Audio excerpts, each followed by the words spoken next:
Zoroastrismo. Já falamos sobre religiões da China, da Índia, do Japão, né? Agora nós vamos falar sobre uma religião da Pérsia, que é o atual Irã. E é uma das religiões mais antigas do mundo. A gente vai ver aqui alguns conceitos que foi aceito naquela época, né? Os primórdios das religiões, eles hoje já não são muito bem aceitos, né? Porque, por exemplo, nós vamos notar aqui quando falamos sobre alguns aspectos de conceito do zoroastrismo, que é uma religião criada por Zoroastro, né? Um profeta. Também é conhecido também como Zaratustra. Ele viveu por volta do século 6 a.C., né? 600 anos antes de Cristo. E é considerado o fundador da religião.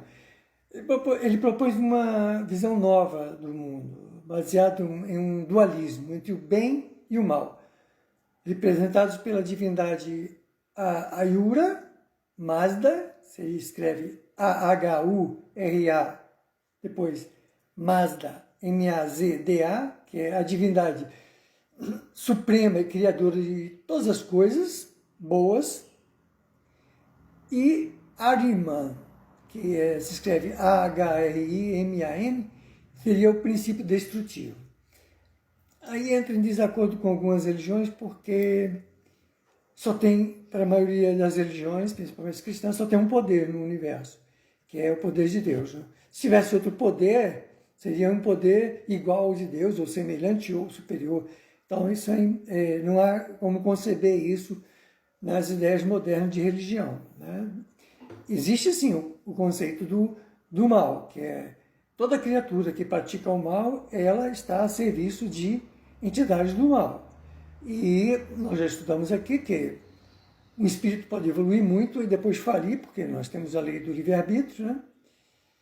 Essa lei é muito simples de entender. Você pode sair daqui agora e se jogar num buraco aí, ninguém vai te impedir. É a sua vontade, é o seu livre-arbítrio.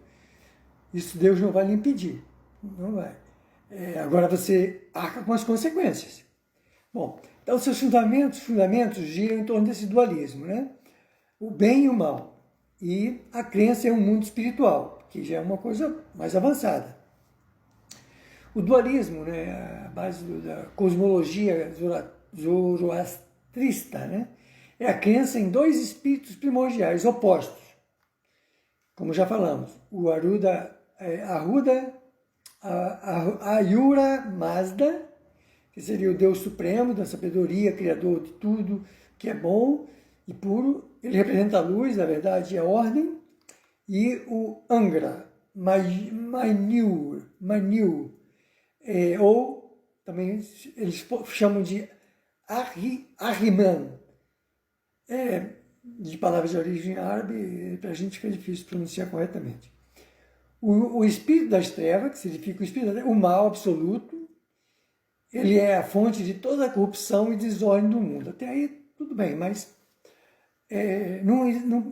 na concepção moderna de religiões, não existe uma criatura que é o mal absoluto. Deus não criou uma criatura para desgraça absoluta. Ele permite que as pessoas, né, com a lei do livre-arbítrio, que usem dela, mas que o destino de todos nós é seguir em direção a ele. Não tem como mudar esse pensamento nas religiões modernas. Bom, mas tudo bem. Aí vem a luta cósmica, um outro ponto importante dele. A história do universo é vista como uma constante luta entre Mayura Mazda e Angra Mainyu. Os seres humanos são livres para escolher entre o bem e o mal, aí a lei do livre-arbítrio, que é estudado na ciência espiritualista, e suas escolhas influenciam o resultado. É a lei da consequência, né? Ação e reação. A figura de Zoroastro é considerado o profeta que revelou os ensinamentos da Mayura Mazda à humanidade. Ele ensinou a importância da boa conduta, da verdade e da justiça. Maravilha, muito lindo isso. Bom, o fogo. O fogo é considerado um elemento sagrado e purificador no zoroastrismo. ele simboliza a luz divina e a pureza. Os templos zoroastras, né? Os zoroastrinos, possuem altares com fogo eterno. Interessante que o fogo é um elemento da natureza e é considerado um ectoplasma. É um elemento que ainda a gente não conhece todas as propriedades, mas nós vamos estudar um pouco sobre isso aqui no futuro. Bom, outro ponto fundamental desta religião, o zoroastrismo, é o juízo final. Eles acreditam em um juízo final, onde as almas serão julgadas de acordo com as suas ações durante a vida. Isso aí, na ciência espiritualista, nós somos julgados toda vez que deixamos esse mundo aqui.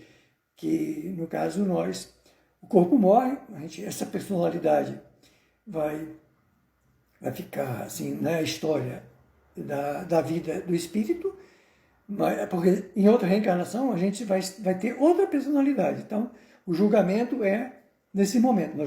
Nós mesmos vamos nos julgar em outras religiões. Nessa aqui não, eles acham que todo mundo vai até um final e lá vai ser julgado,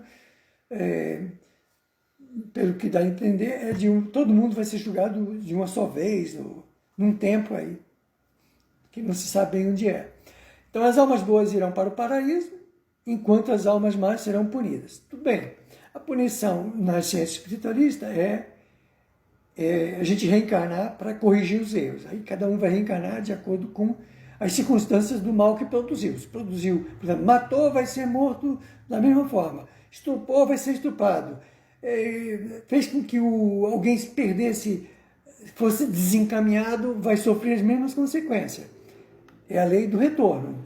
Isso aí é nas outras religiões. Aqui é como se a punição fosse eterna, pelo que dá a entender, porque será punido, mas não diz qual é o limite dessa punição.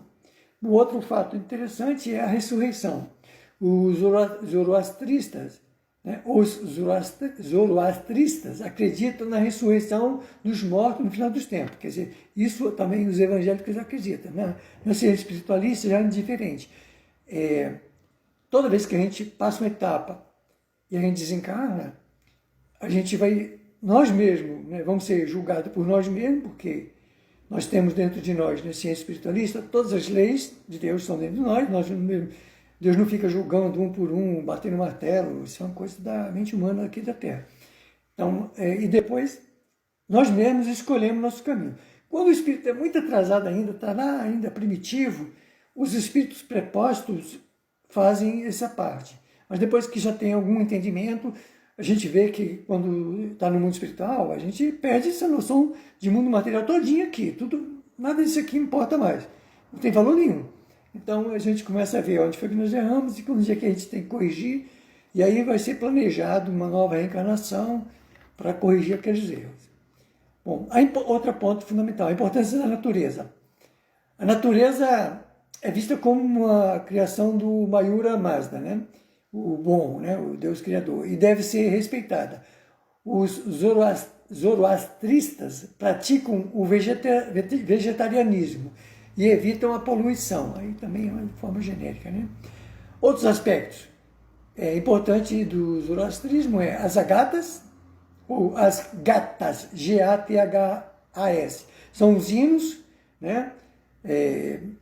E são considerados a parte mais sagrada do Avesta, que é o livro sagrado do Zoroastro, que é outro ponto importante desse sagrado. E o papel do sacerdote do zoroastrismo chamados de Mobed, são responsáveis por realizar os rituais religiosos e interpretar os ensinamentos sagrados. É isso aí. Mais coisas nós podemos pesquisar e saber mais.